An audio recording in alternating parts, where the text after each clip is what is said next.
Salut, j'espère que ça va. Moi j'ai vu mieux. J'ai testé 2 fois pour être sûre. Hein.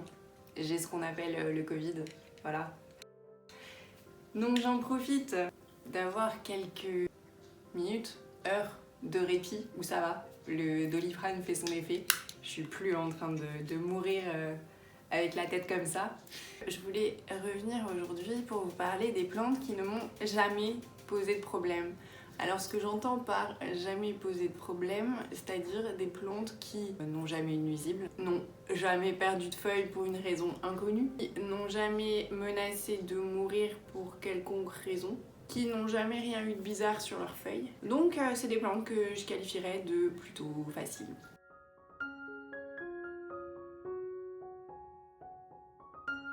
Alors par contre, j'ai mis un petit moment à faire le tour de mes plantes pour trouver quelle plante réunissait tous ces critères.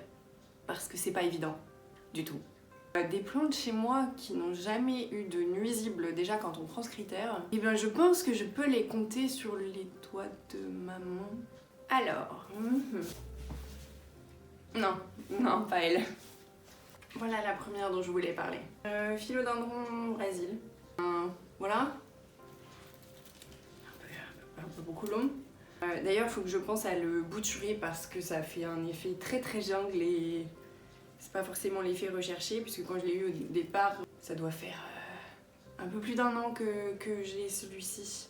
C'est un des premiers que j'ai eu dans cet appartement. Il était seulement sur la base du pot en fait. Ce qui est bizarre, je sais pas si certains d'entre vous rencontrent ça, c'est que il est redevenu vert à pas mal d'endroits. Intégralement vert, alors ça se voit même quand on regarde la tige, donc là on a une tige qui est verte et jaune comme ça doit être sur un Brésil et ensuite c'est tout vert, alors je sais pas trop pourquoi. Ici j'ai des endroits où les feuilles sont quasiment toutes jaunes, donc c'est le contraire, je sais pas mais je trouve ça joli comme ça, donc voilà, trop facile. Alors moi j'avais entendu et on entend souvent que les philodendrons ont plus souvent des trips que les pothos. Je suis pas d'accord. Il a jamais eu de trips. Et pourtant, j'en ai souvent des trips. Et bien celui-là, n'en a jamais connu. Autre trop facile, c'est la chaîne de cœur Ariegata. Que j'ai eu à cette taille à peu près l'été dernier. Et qui maintenant, je vais devoir me lever.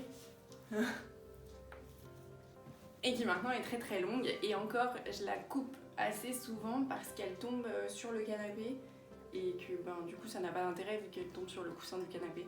Voilà. Alors une fois elle est tombée, j'ai passé plusieurs heures à la démêler. C'est le seul truc à la limite où je pourrais dire qu'elle me pose problème, c'est que ça s'en mêle et que du coup il faut pas trop y toucher si on veut pas devoir s'amuser, voilà. Mais voilà, elle n'a jamais eu aucun problème. J'ai presque jamais eu de feuille qui est tombée de cette plante. Franchement, elle est super simple. J'attends qu'elle soit complètement sèche. Je l'arrose bien. Elle reste humide pendant très longtemps. Et puis ainsi de suite. Mais voilà, aucun souci avec cette plante. Trop facile, je vous conseille. Dans la même catégorie, nous avons celle-ci, qui est... alors c'est pas une chaîne de cœur classique, c'est la Ice of Spades, je crois, chaîne de pique. Pareil, trop simple. C'est ma cousine Cassandra qui me l'a offerte si tu passes par là. Quand je l'ai eue, elle avait que 4-5 tiges et du coup j'ai bouturé, super facile à bouturer. J'ai replanté, ça a pris tout de suite. Même traitement que l'autre que j'ai présenté avant. Aucun problème, trop facile. Après, on a ce petit Oya beaucoup trop mignon que j'aime trop. Alors son nom, c'est un Euskindiyana, un truc comme ça. C'est trop compliqué. Je mettrai, j'écrirai parce que je sais pas exactement comment. Je sais plus tout à fait le nom. Il est tout simple aussi. Hein. Il est dans un tout petit pot. Il était, je crois que c'était juste une tige. Et quand je l'ai reçu, je l'avais acheté à un particulier sur le Bon Coin. Je l'ai mis dans un mini macramé que j'ai fabriqué moi-même en 3 minutes chrono. Je l'oublie souvent parce que dans les macramés j'ai tendance à oublier les plantes quand elles sont toutes petites. Mais voilà, il se plaît tout bien, il me pose pas de problème. Jamais eu de signe de quoi que ce soit, donc c'est cool. J'ai hâte qu'il fasse des fleurs un jour. On a aussi cette Oya qui est super simple, que j'ai depuis pas très longtemps, donc c'est peut-être pas un retour d'expérience aussi affirmé que les plantes que j'ai montrées avant. Franchement, aucun problème, super facile, tout va bien. Là, les feuilles là, sont même roses, cette couleur est incroyable. Je trouve ça absolument fascinant. Alors celui-là, je crois que c'est le Crimson Princess ou Carnosa albomarginata, je crois. Si quelqu'un peut confirmer. Voilà. Ensuite, nous avons cette Tradescantia. Alors, je crois que c'est la Sweetness parce que j'ai eu la Nanook, mais la Nanook, elle a des feuilles beaucoup plus grosses et un port beaucoup plus envahissant parce qu'elle prend beaucoup de place. Elle n'est pas retombante, elle est plus du style à faire ses tiges un peu dans tous les sens.